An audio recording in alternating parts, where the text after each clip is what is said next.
three female entrepreneurs turned besties share on life, business, and the journey through the mess.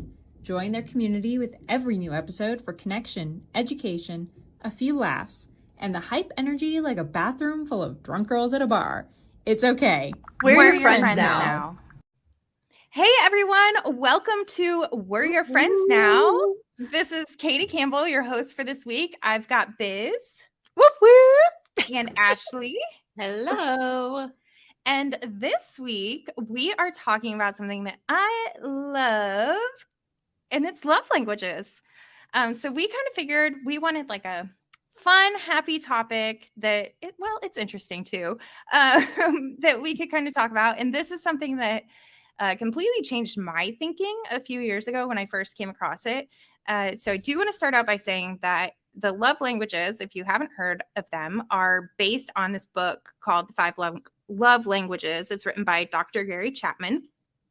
Great book. I read it at least once a year as a refresher.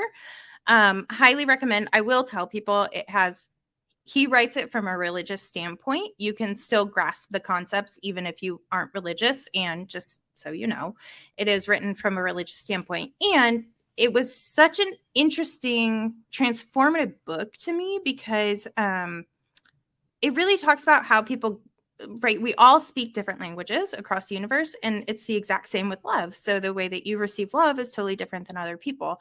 And this was a game changer in all of my relationships. So we have all taken the love languages quiz. There's a little quiz that you can take to kind of show you what yours might be and explain it. So we are going to talk about what ours are and how they play out in our lives. Much like our letters of recommendation, we have not shown each other or told each other what they are, right? Wow. Completely going to be surprised. Although I've got what I think would be your guys' love languages. The interesting thing to me about this is that there's so many things that we do. Like I am a sucker for a good personality thing because I think to help others, you have to understand yourself and understand the difference or whatever. And your love language can change over time. And I actually was really interested seeing that in mine of how my life has changed and how my love languages have changed a little bit. So, all right, let's go. Ashleigh, do you want to go yours first? I will. What I want to know is what you guys would guess my top love language is. Oh, acts of service, quality time. Actually, yeah, quality time. No, I think quality time. Okay, interesting. So my top love language is physical touch. Whoa! No. I think that surprises everybody, and it surprised me because I haven't taken this in years and years and years. When I first met my husband, so for those of you that don't know, I met him on Tinder. Shout out Tinder, sponsor me. Before I ever met him, I kind of like warned him. I was like, just so you know, I'm not really like a touchy, cuddly person. Like, you know, I hope that's not a problem for you or whatever. I'm a cat. Like, you know, I have a very cat-like personality. And he makes fun of me all the time because he's like, I'll come try to cuddle up to him in bed. And he's like, what happened to not being cuddling? Like, I'm the person that will like stick my foot across the bed to like touch his leg. Like, I just have to be in contact some way all the time. And like, you know, the love languages quiz was asking stuff like, oh, like, you know, is it more meaningful if your partner scratches your back or something? And I was laughing because in my house, we call those pets. And I'll get in bed and I'll like scooch myself over and can I have some pets? And yeah, I know there's our weird couple thing for you. So yeah, it's physical touch, but quality time was a close second at 27%. What was your physical touch percentage? 30%. Okay. So they're so those are really close. Really close. And then acts of service is also 27%. Oh. So they're pretty close together. And when I had first taken this, like probably, I don't know, 7 years ago, acts of service was my leading love language by a long shot, like 90% or something crazy. Wow. And it's funny because looking back, I was in a partnership at the time where I just wasn't getting enough support logistically. Yeah. Like I just straight up needed the support. And so I interpreted that as being meaningful when in reality, it was just being unsupported in an area. So I think that's also interesting, is that your relationships can potentially interfere with what your love language results are based on where you're not having needs met. And that's kind of like a mind fuck to think about how those two things can relate. We talk about it, right? The bold law, want equals lack. Mm-hmm. And so it's like when you take things like this and you see something and you think, oh yes, that would be meaningful to me, but it's just because you want it because you don't have it. It doesn't necessarily mean that it would mean more than something else. You're just deprived of it right now. So true. So yeah, it's interesting. And then my words of affirmation were 10% and my receiving gifts were 7. So both times receiving gifts was in the last place for me. So those are like the main things I remember from having taken it before to now. So it's interesting. Yeah, I loved seeing that, and I thought it was very funny that I'm shocked. I'm shocked that physical touch is your first one. I think it's kind of like on the last episode where I mentioned that I used to be an introvert and most people would laugh at that. And I'm like, yeah, and I'm also super cuddly. And people be like, okay, Ashleigh, who are you trying to fool? Ashleigh is an extroverted teddy bear who cries a lot, and literally 0 people would believe that. And everybody thinks I'm not. I bamboozled everybody successfully. Oh my gosh. All right. What do we think Biz's was? I'm going to say her leading would be words of affirmation. See, I think it's words of affirmation or quality time, and I'm stuck between the two. Or it might be receiving gifts. I would say it's words of affirmations and gifts, because she loves to give gifts. We'll talk about that. I love this. This is really fun. I like this game. This is like, love me. I can handle this. It's like, oh, what type of love do I like to give? Words of affirmation. Yeah, words of affirmation is my number one, but it's crazy.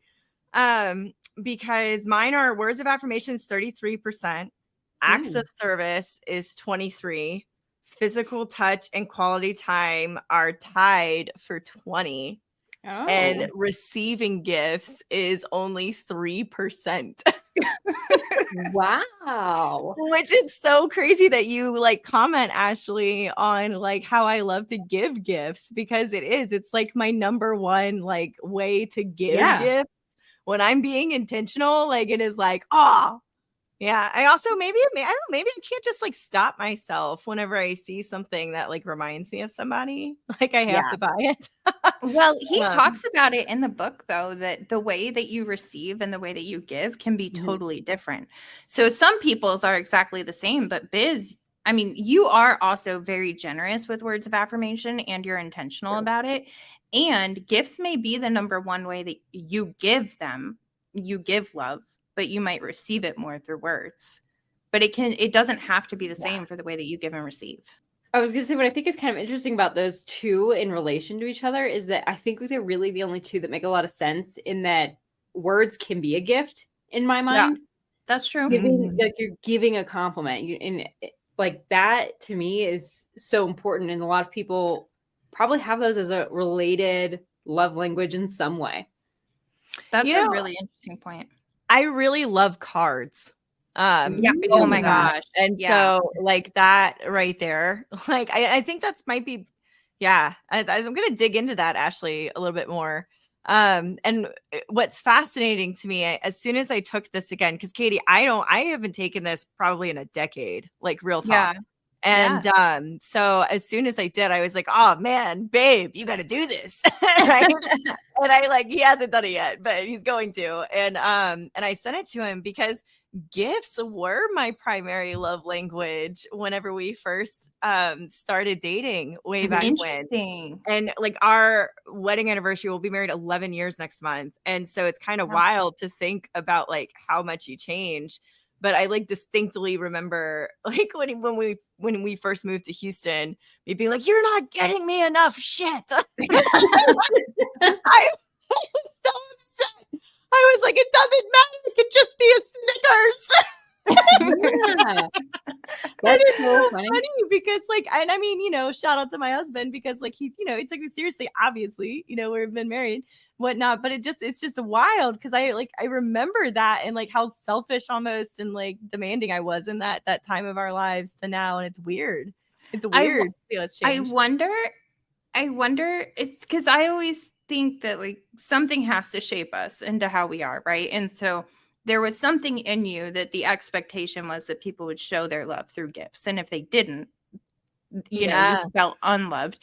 And Biz, I know you have been so intentional about personal growth and really digging deep into yourself and working through some hard shit.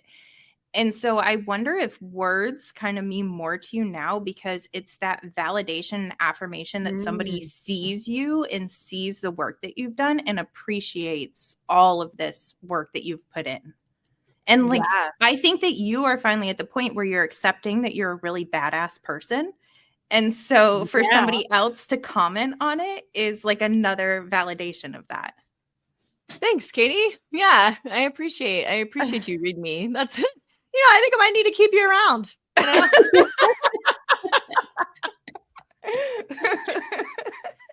Yeah, it's funny because I think it's interesting that a lot of people probably associate the gift one with feeling selfish, and I don't think it has to.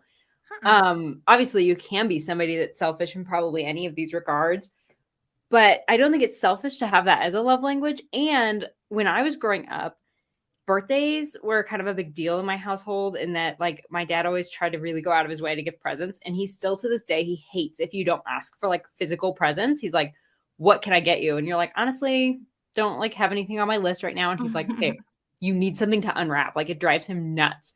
And so I think leaving my household and going out into the world of real relationships where they don't have that same access to capital or that same love language or whatever it is, and all of a sudden you have this like something like missing, it creates that lack versus want thing again.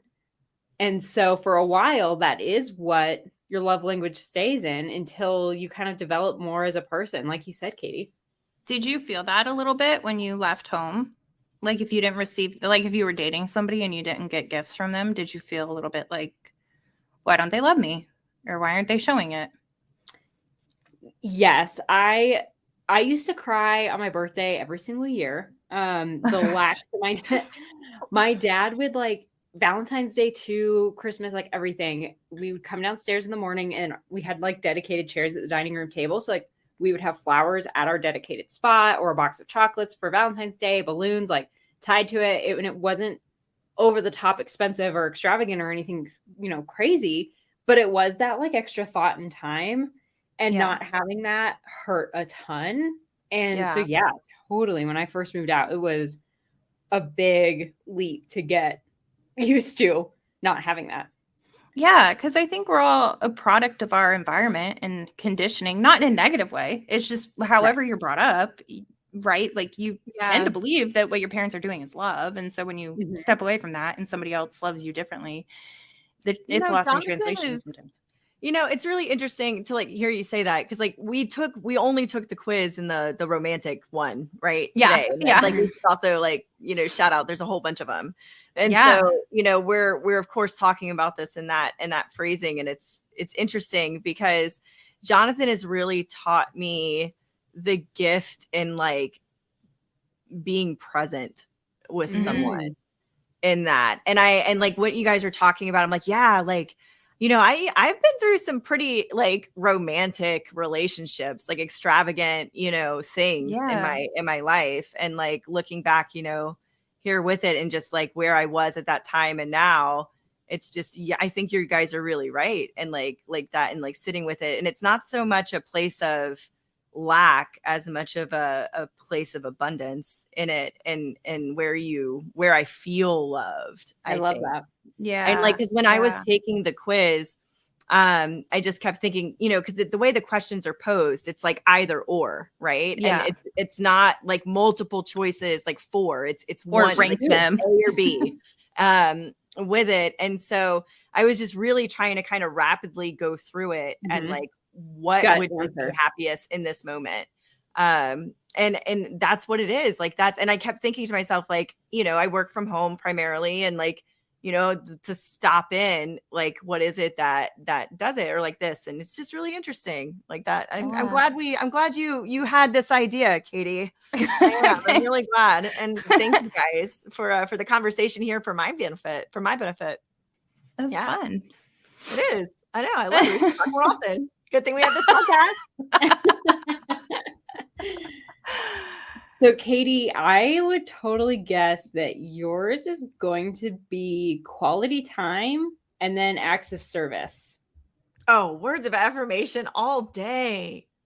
And I say acts of service because, again, like Biz loves to give gifts, you love to do things for people. I think, but that's what I think it is. I think quality time is actually, I don't know. I think quality time is probably like the highest regard, like held esteem for Katie. But then like the most obvious one is words of affirmation. This is really, you were right, Biz. This is so fun. Yeah. Okay. So my top one is words of affirmation at 37%. Oh my God. You got it. And then acts of service is 27%, physical touch is 20%, quality time is 17%, and receiving gifts is 0%. You never chose to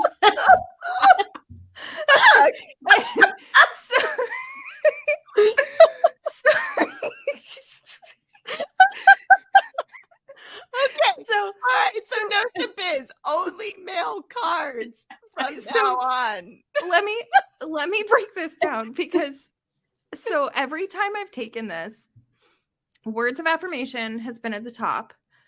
And then the next three have kind of moved around. And I think acts of service right now feels a lot more kind of what you were talking about, Ashleigh. Like, I work a lot. I am at home with my son. Like, yeah, like any kind of help is like mind blowing to me. Not that my husband doesn't help. It's just like, it means the world, because I feel like he understands what my daily life is like. Receiving gifts has literally been 0 every time I've taken this, and it checks out. Now, I will be very clear that like, I appreciate when people give me gifts. I prefer gifts that are experiences or food, which would make me think quality time would be higher up. And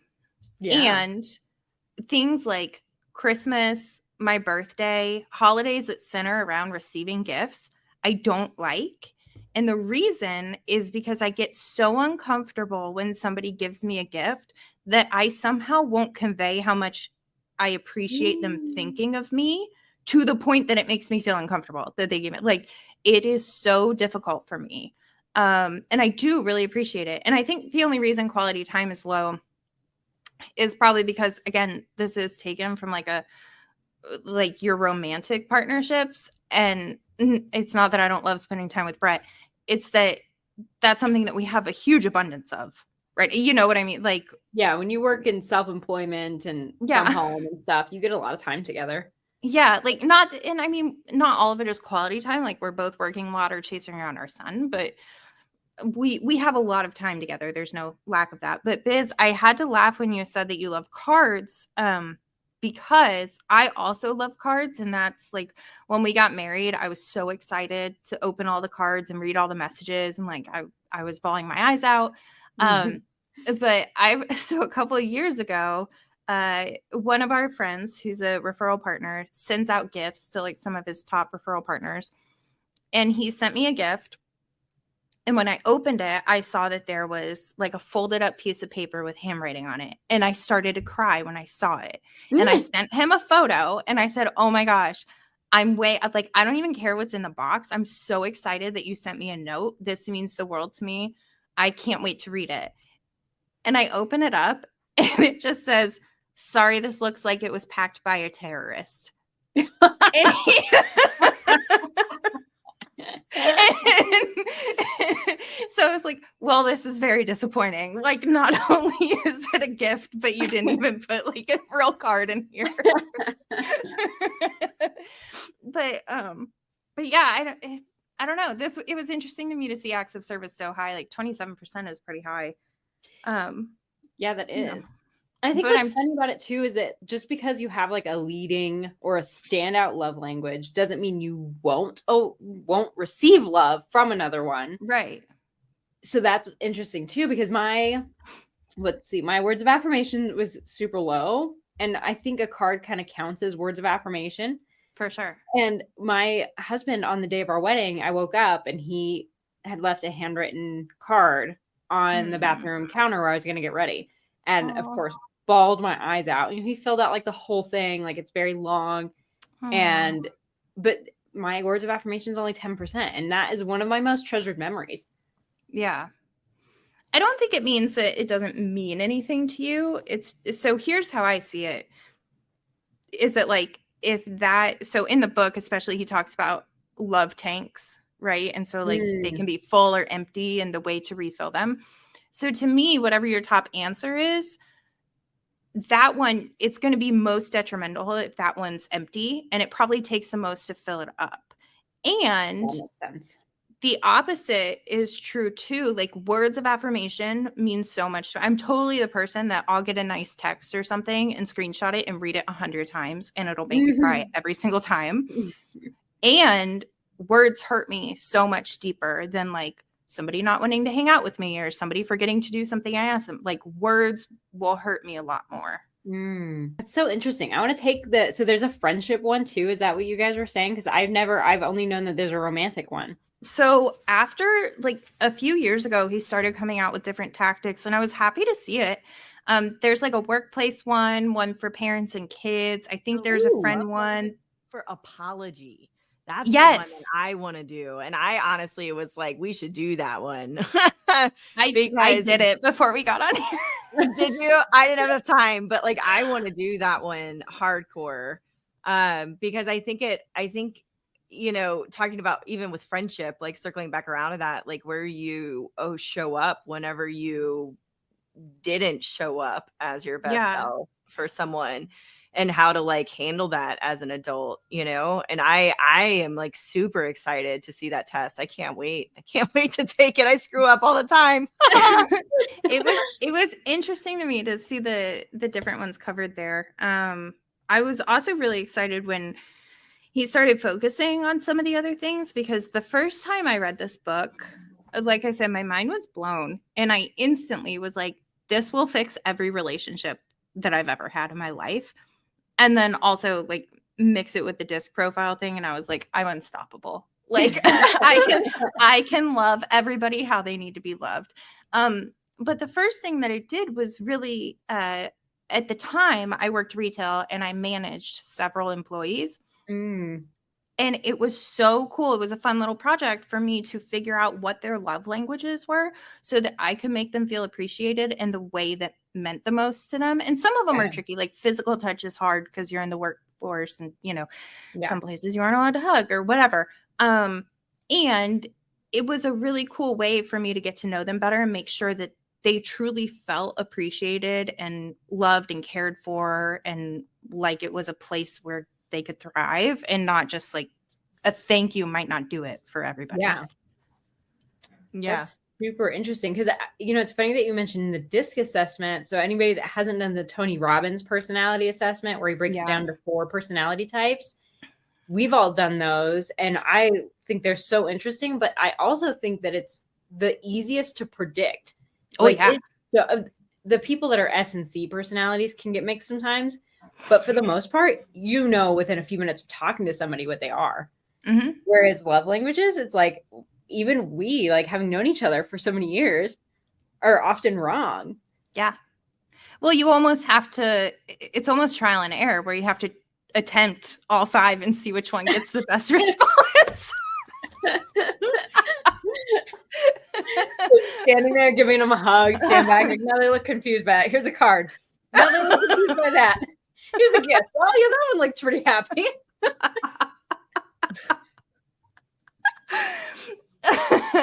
But I mean, it really does make such a difference when you know. And like when you know with right, so we all took it in the romantic partner quiz. But it's so helpful. And I'll just say it to Brett sometimes if I'm having a rough day or if we've both been really busy. So his is quality time. So it's easy because it's part of our routine every night to like, once Connor's asleep and we eat dinner before we start back up on work, like we spend a little bit of time together, then we work, and then we're together. Yeah. And so his love tank is full from that, right? And sometimes I'll just like poke him and like, I need words. I need some words. give me some words. Yeah, I had Jonathan's is whenever he took it over a decade ago, his was physical touch, and mine was like super not physical touch, like at all. Oh, yeah. And I used to have to like, I was really intentional about touching him, like when I passed him, like in the room, like touching his shoulder and being like, I am touching you. Like, this is like holding your hand in public. Like, we're at the movies. Let me do this. We're driving. And it was so weird whenever like we first started doing it, because like I didn't say it out loud all the time, but I did think it like constantly. But props to you for like making a conscious effort, because some people would be like, oh, I don't do that. Like, no, I'm not gonna do that for you. Yeah, well, it was kind of fun. Like if somebody, well, there we go. Like, I mean, if somebody listening to this has a partner that says physical touch and you're like super not, like it was kind of fun to watch him open up and respond and then like more easily fill my tank just because I touched him on the shoulder when I walked by. Like it was like so easy. Well, and let me put this out there, right? Like anybody saying that their love language is physical touch is a way to get sex, that is not what it is. It is things like touching them on the shoulder, like touching their back as you walk by, or like holding hands, things like that. Pets. Oh, I was to say that, and then like the other thing, I don't know if you'll listen to this or not. It'd be funny if you calling him out on his cute stuff, but I found out that like his words of affirmation, the way that he combines them, like I love cards, right? Because they're words of affirmation and a gift at the same time. And I think he found this hybrid way in the car because he can't sing or anything, but he'll put on specific songs and like touch me. And so like no matter what's going on, like I could be like, he could be chauffeuring me around while I'm working, or like Liv and I can be doing with school, or somebody else could be in the car. But it's just like that's his little way of hybriding the two, and it's really sweet. Yeah, that's cool. And so Katie, there's an exercise that I did last year or earlier this year. Oh my gosh, this is still 2023. So earlier this year when I was competing in the beauty pageant, one of the exercises they had us all do as a group is they told us all, so that I know there's like 100 of us. So they had us split up into two groups on each side of the room. Didn't tell us why, just randomly scatter 50 and 50. The one side of the room of 50 people had to close their eyes and stand still. The other side had to come up with a saying or an affirmation that they wish they were being told and hearing from someone in their life. And then we had to go say that affirmation to everybody that had their eyes closed. And so you'd hear an affirmation that really didn't like resonate with you. You'd be like, okay, like you're doing a great job, like whatever. And then somebody would come by and say something, and you would just see them like crumble. And like you could tell that they needed to hear that too. Wow. And so there's all these things that you never would have thought to tell yourself or to affirm yourself with.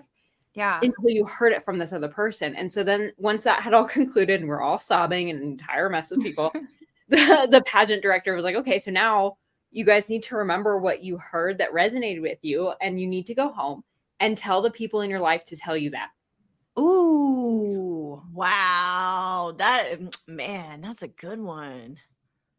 It was so all right, crazy. Next conference. Next time we're all together. We're gonna do it. You need to lead it. I would love a We're Your Friends Now like breakout at a conference. My gosh. Wait, we can do something. We can do something at family reunion, for real. Heck yeah. Or wherever. So I love that. And it brings up a cool point too, that I was as I was driving around thinking about this episode and stuff, I was laughing to myself because so when I was younger, I think I was in college dating this guy, and we were having some issues. And one of the things that he said to me was, we would have trouble long term because I didn't feel like I had to chase you or right. Like it was just very, he was into me, I was into him, you know, whatever. We started dating and he was like, you didn't play hard to get, you didn't. And I'm not that kind of person. Like that's not in, like, no shame to people who are. I'm just very direct. So things like this are very helpful to me because I literally like when Brett and I started talking, first I had the conversation with him because we met during COVID. And I was like, we need to be on the same page, like after a while, because I'm getting feelings. If you're not, that's cool. But like, we can't talk for 5 hours a day anymore. And then it was like, okay, KPA, DISC, love language. How do we communicate? This is how you love me. like, this is how we operate. This is what I need. I did that. Well, I didn't have those tools, but I had a list of like negotiables and non-negotiables. And I was like, and I God bless him. I can't believe it. But I really scored him.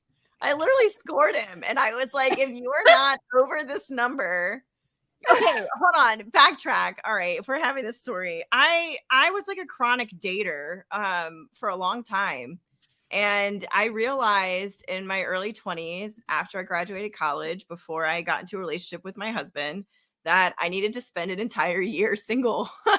And so I made myself be single for an entire year. And in that, it was right around the time that like online dating was kind of becoming a thing. And I went out with every single person that didn't freak me out. And at the end of the day, I had done this system.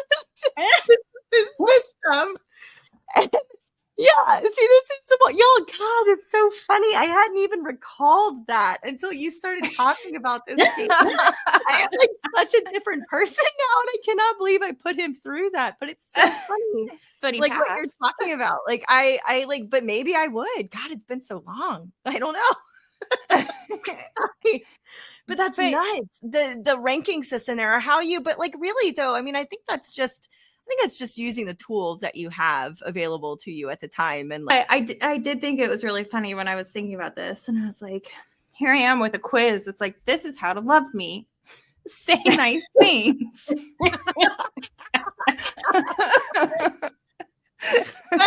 I know. What? I know that is us. So we're just exactly like, this is it. Here you go. Yeah. Here you go.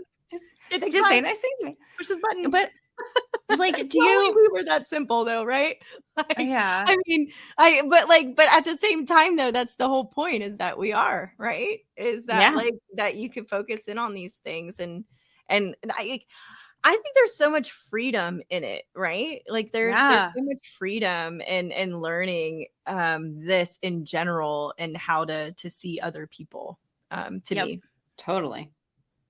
So I draw it to like, so when I moved to Pennsylvania, I was going to be coaching agents about real estate, and I had only sold real estate in Texas. So I knew our contract, like front, back, whatever, it was memorized. And so like I told Brett, well, the way that I know to do this is I take the Texas contract and you take the Pennsylvania one, and we'll find the differences, because I know this one inside and out, and then we'll just see what the differences are, and then I can learn about the differences. And that's how I think about life, is like, I don't have everybody else's information, but if I know mine really, really, really well, I can spot the differences, and then I can learn how to like adapt, adjust, learn about them, but like I have to know the base point for me really well to even find the differences. That's a really interesting way to think about it. I love that, Katie. It's just more and more. I think that's one of the biggest role model examples you are currently in my life, is the clear vision you have, both of like what you want. And I think it all just kind of really stems from there. And you're just this awesome example of how important that is, and how everything else like really kind of falls into place. And so it's it's important, I think, when you're trying to figure out, like, if you're in some funk, to start with yourself, and look at and understand yourself first, and then, kind of figure out what you want to do, or try out different things, or figure out, like, which ways you like giving, test out different stuff. Gift giving for me, that is, like, always been there.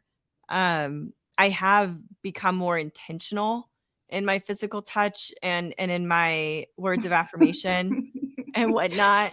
Next time I see you, I need you to be like, okay, I'm going to hug Katie now. I am hugging you now.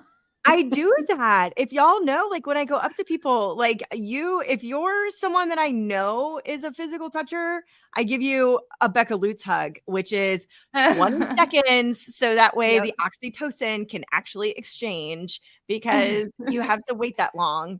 And I'm like, and basically I don't count to 20 seconds anymore. I just kind of hug them until it gets weird, and then hold on for like a little bit longer, and then let go.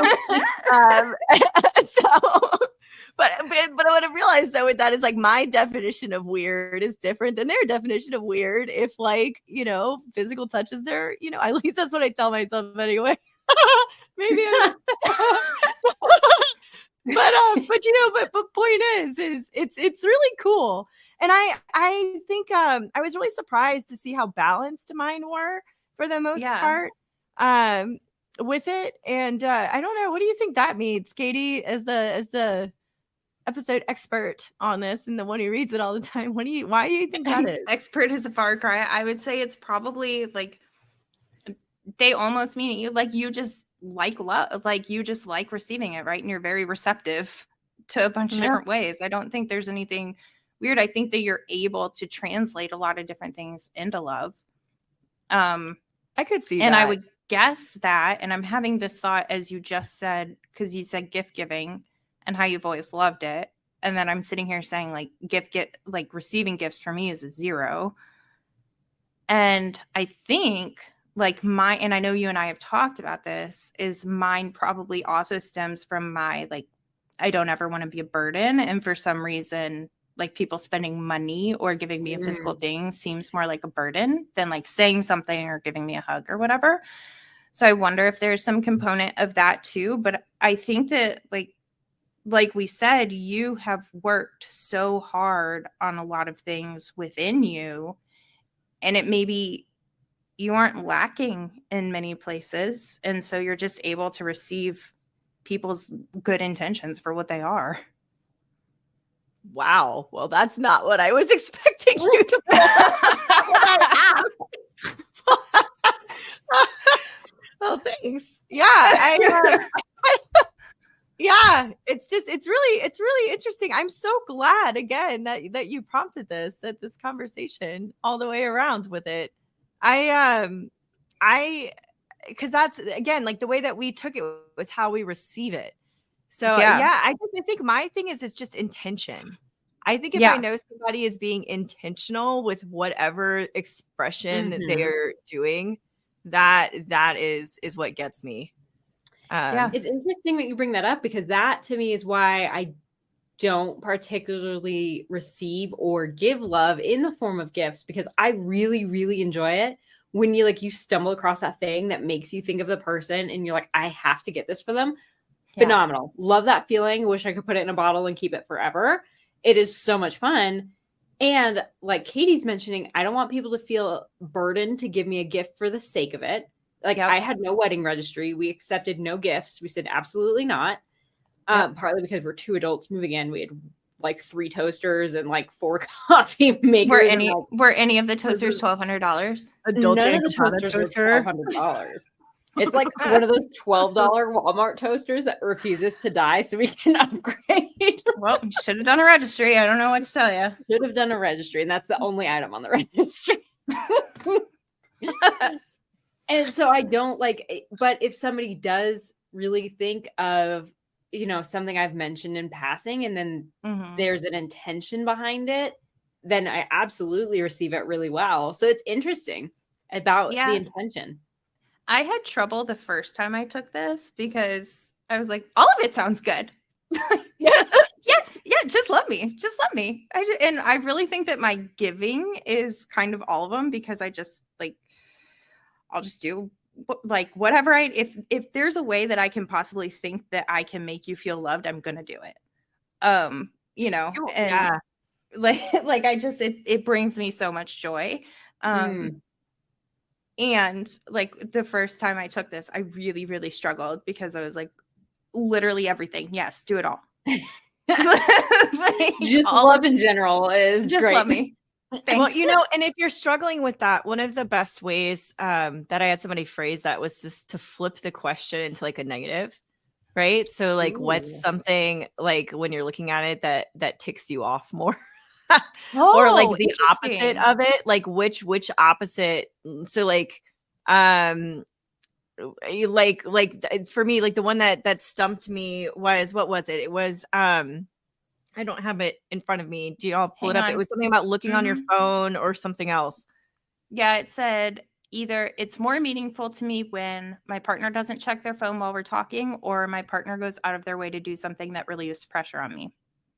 That one was really hard for me. And so the way that I answered it was I had to flip it the other way around. Like, what one would piss me off more, if he was staring at his phone while I was talking to him, or if I needed, like I was drowning and I needed something done and he was like playing video games.